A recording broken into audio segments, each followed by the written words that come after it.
నమస్తే, welcome to I dream మానా ఆయుర్వేదం. ఈసారి మీ బరువుని చాలా సులువుగా ఎటువంటి సైడ్ ఎఫెక్ట్స్ లేకుండా వంటింటి చిట్కాలతో తగ్గించుకోవాలంటే మనకి వంటింటి చిట్కాలు అనగానే గుర్తొచ్చే ఫేమస్ ఆయుర్వేదం డాక్టర్ మధుసూదన శర్మ గారు మనతో పాటు స్టూడియోలో ఉన్నారు. మరి ఆ చిట్కాలు ఏంటో చూద్దాం. నమస్తే సార్, ఎలా ఉన్నారు సార్?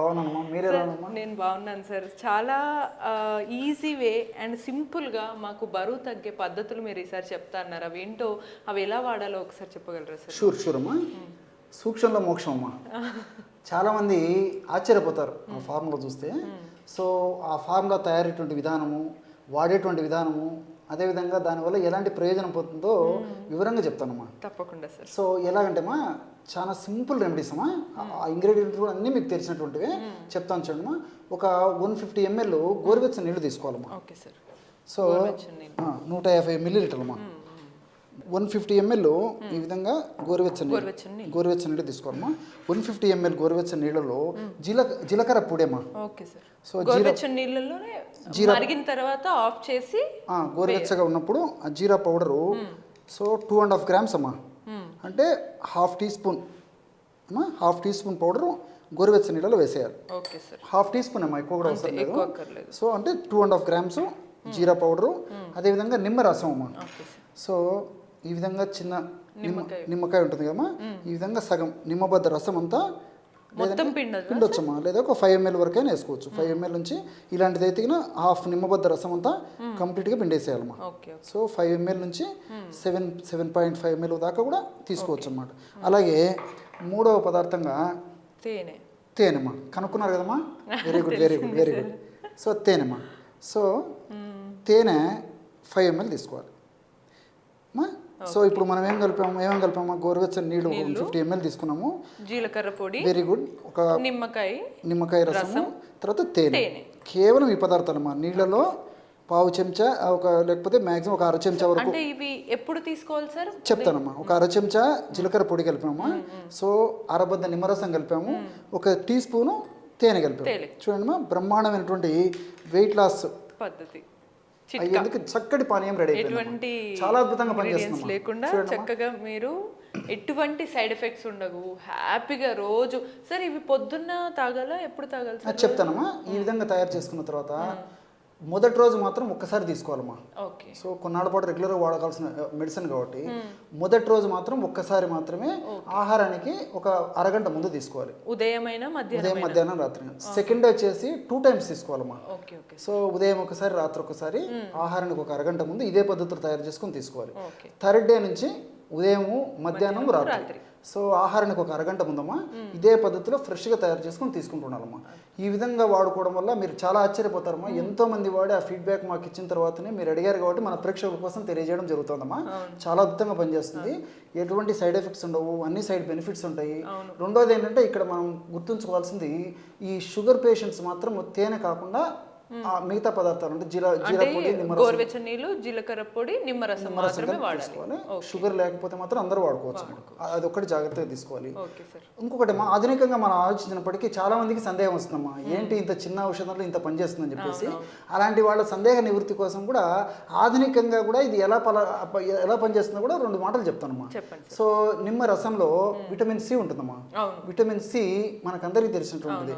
సో ఈ విటమిన్ సి ప్రభావం ఏంటంటే బాడీలో రెసిస్టెన్స్ పవర్ని పెంచుతుందమ్మా. సో ఎప్పుడైతే బాడీలో రెసిస్టెన్స్ పవర్ పెరుగుతుందో అప్పుడు ఈ వెయిట్ వల్ల జబ్బులు రాకుండా ఉంటాయి. రెండోది ఏంటంటే ఈ విటమిన్ సి ప్రభావం వల్ల ఈ ఇన్ఫ్లమేషన్ అనేటువంటి ప్రక్రియ ఏదైతే మన బాడీలో జరుగుతుంటుందో ఆ ఇన్ఫ్లమేషన్ తగ్గించేటువంటి శక్తి కూడా ఈ నిమ్మరసంలో ఉందమ్మా. సో సర్వసాధారణంగా వెయిట్ పెరిగే కొద్దీ కొవ్వు కణాల నుంచి ఇన్ఫ్లమేషన్ అనేటువంటి ప్రక్రియ జరగడం వల్ల ఆ ఇన్ఫ్లమేషన్ ప్రభావం చేత కొన్ని రకాలైనటువంటి శరీరానికి హాని చేసేటువంటి రసాయన పదార్థాలు ఉత్పత్తి అవుతుంటాయి. ఆ పదార్థాల ఉత్పత్తి తగ్గించేందుకు, ఆ పదార్థాల ఉత్పత్తి యొక్క పనితీరును నిర్వీర్యం చేసేందుకు ఈ నిమ్మరసంలో సి విటమిన్ ఉపయోగపడుతుంది. అదేవిధంగా నిమ్మరసంలో డయాస్మిన్, తర్వాత డి లెమనిన్, హెస్పెరిడిన్ ఇలాంటి రసాయన పదార్థాలు ఉంటాయమ్మా. వీటి యొక్క గుణం ఏంటంటేమా, మనం తీసుకున్నటువంటి ఆహార పదార్థాల్లో ఏదైనా కొవ్వు పదార్థం ఉందనుకోండి, ఆ కొవ్వు పదార్థాన్ని ప్రేవులు పీల్చుకోకుండా మల విసర్జన ద్వారా బయటకు పోయేటట్టు చేస్తుందమ్మా ఈ నిమ్మరసంలో ఉన్నటువంటి హెస్పెరిడిన్ ఇవన్నీ కూడా. రెండోది ఏంటంటే ఈ వెయిట్ ఉన్నటువంటి వాళ్ళలో ఎల్డిఎల్ కొలెస్ట్రాల్ ఎక్కువ పెరుగుతూ ఉంటుంది. హెచ్డిఎల్ కంటే కూడా మంచి కొలెస్ట్రాల్ ఎక్కువ పెరగదు కానీ చెడు కొలెస్ట్రాల్ ఎక్కువ పెరుగుతుంటుంది. సో ఈ నిమ్మరసంలో ఉన్నటువంటి నేను చెప్పినటువంటి ఆ యొక్క కెమికల్స్ వల్ల ఎల్డిఎల్ అనేటువంటిది బాగా తగ్గిపోయి హెచ్డిఎల్ ఇలాంటి కొలెస్ట్రాల్ బాగా పెరుగుతుందమ్మా. సో హెచ్డిఎల్ ఎంత బాగా పెరిగితే ఎంత మంచిది.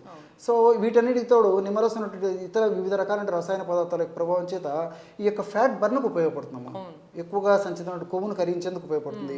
అదేవిధంగా జీలకర్రమ్మా, జీలకర్రలో క్యుమినాల్డిహైడ్, థైమోక్వినాను, అదేవిధంగా ఎపిజిన్ను, ల్యూటియోలిన్ ఇలాంటి అనేక రకాలైన రసాయన పదార్థాలు ఉంటాయమ్మా. ఇందులో క్యుమినాల్డిహైడ్ అనేటువంటి రసాయన పదార్థం యొక్క గుణం ఏంటంటేమ్మా, ఈ మన దేహంలో లిప్టిన్ అనేటువంటి హార్మోన్ ఉత్పత్తి అవుతుంటుందమ్మా. లిప్టిన్ అనేటువంటి హార్మోను ఎక్కువగా ఉత్పత్తి అయ్యే కొద్దీ ఆకలి తగ్గిపోతుంది. సో ఈ యొక్క క్యుమినాల్డిహైడ్ ఏం చేస్తుందంటే జీలకర్ర లిప్టిన్ అనే హార్మోన్ ఎక్కువ ఉత్పత్తి చేస్తుందమ్మా. ఎప్పుడైతే ఎక్కువగా ఈ హార్మోన్ ఉత్పత్తి అవుతుందో దాని ఆకలి తగ్గుతుంది, తినే ఆహారం కూడా తగ్గుతుంది. అంతే కదమ్మా, చూడండి ఎంత సైన్స్ కావాలో అంతవరకు తినగలుగుతాం. సో పోషకభరితమైనటువంటి ఆహారాన్ని తీసుకోవాలి. అలాంటి సందర్భంలో మనకి ఎప్పుడైతే ఆకలి తగ్గిపోతుందో సర్వసాధారణంగా ఏమైతుందంటే మీరు చాలా గమనించి ఉంటారు, మనుషులు వెయిట్ పెరిగే కొద్దీ అంత దేహానికి సంబంధించి ఆకలి ఎక్కువ అవుతుంటుంది. ఆకలి ఎక్కువ కొద్దీ ఆహారం ఎక్కువ తీసుకుంటారు. ఆహారం తీసుకునే కొద్దీ అంత మన ఫ్యాట్ కింద మారిపోతుంటుంది. సో ఈ జీలకర్రలో ఉన్నటువంటి ఈ యొక్క నేను చెప్పినటువంటి ఈ యొక్క పదార్థం యొక్క గుణం ఏంటంటే క్యుమినాల్డిహైడ్ ఈ హార్మోన్ లిప్టిన్ హార్మోన్ ఉత్పత్తిని బాగా పెంచేసేస్తాం. ఆ లిప్టిన్ హార్మోన్ ఉత్పత్తిని పెంచడం వల్ల ఆకలి తగ్గిపోతుంది. ఆకలి తగ్గిపోతే మనం ఆహారం తక్కువ తీసుకుంటాం. ఆహారం తక్కువ తీసుకుంటే వెయిట్ లాస్ చేయడానికి ఉపయోగపడుతుంది. ఇలా మల్టిపుల్ బెనిఫిట్స్ ఉంటాయమ్మా. అదేవిధంగా ఈ థైమోక్వినాన్ అని చెప్పేసి ఇంకొక రసాయన పదార్థం ఉందమ్మా. ఈ థైమోక్వినాన్ అనేటువంటి రసాయన పదార్థం గుణం ఏంటంటే ఈ ఫ్యాట్ను త్వరగా బర్న్ చేసేస్తుందమ్మా. అంటే మెటబాలిజాన్ని వేగవంతం చేసేసి ఫ్యాట్ను త్వరగా బర్న్ అయ్యేందుకు ఈ యొక్క థైమోక్వినాన్ ఉపయోగపడుతుంది. అదేవిధంగా ఎపిజెనిన్, ల్యూటియోలిన్ ఇలాంటి రసాయన పదార్థాలు కూడా ప్రత్యక్షంగా పరోక్షంగా ఉపయోగపడతాయి. తేనె గురించి ప్రత్యేకంగా చెప్పనక్కర్లేదమ్మా. మంచి పోషణ ఇస్తుంది. వెయిట్ ఉన్నటువంటి వాళ్ళలో మరి ఆహారం సరిగ్గా తీసుకోకపోతే నీరసంగా ఫీల్ అవుతుంటారు. ఆ నీరసం ఉండదు. పోషకాంశాలు అనేక ఉన్నాయి.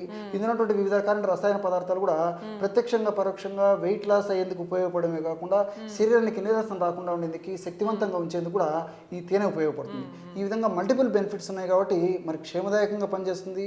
అన్నీ మనకు సైడ్ బెనిఫిట్స్ ఉంటాయి, ఎలాంటి సైడ్ ఎఫెక్ట్స్ ఉండవు. ఎందుకంటే చాలా మందికి ఇంత చిన్న వైద్యంలో పనిచేస్తుందని చెప్పేసి కొంతమందికి సందేహాలు ఉంటాయి.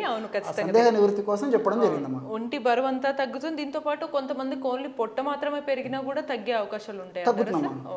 శరీరంలో కొవ్వు కణాలు ఏ భాగంలో కొవ్వు కణాల్లో ఎక్కువగా సంచితమైన ఆ కొవ్వును కరిగించేటువంటి దివ్యమైనటువంటి అద్భుతమైన రసాయన పదార్థాలు ప్రకృతి నిక్షిప్తీకరించి మనకు ప్రసాదించడం జరిగిందమ్మా. సో ఈ పద్ధతులు వాడుకోవడం వల్ల మనకు చెప్తున్న సూక్ష్మంలో మోక్షం అని మన పెద్దలు చెప్తుంటారు. ఆ విలువ తెలిసినప్పుడు అది వాడేసి దాని ప్రయోజనం పొందినప్పుడు దాని విలువ తెలుస్తుందమ్మా. అద్భుతం సార్. సో చూసారు కదా ఎంత సింపుల్గా జస్ట్ 4 ఇంగ్రీడియంట్స్తో రెగ్యులర్గా మన ఇంట్లో దొరికే వాటిని ఉపయోగించి 3 పూటలు తీసుకుంటే మన ఆరోగ్యాన్ని ఎంతో హెల్తీగా ఎటువంటి సైడ్ ఎఫెక్ట్స్ లేకుండా బరువుని ఈజీగా తగ్గించుకోవచ్చు. మరి ఇటువంటి మరిన్ని చిట్కాల కోసం కీప్ వాచింగ్ ఐ డ్రీమ్.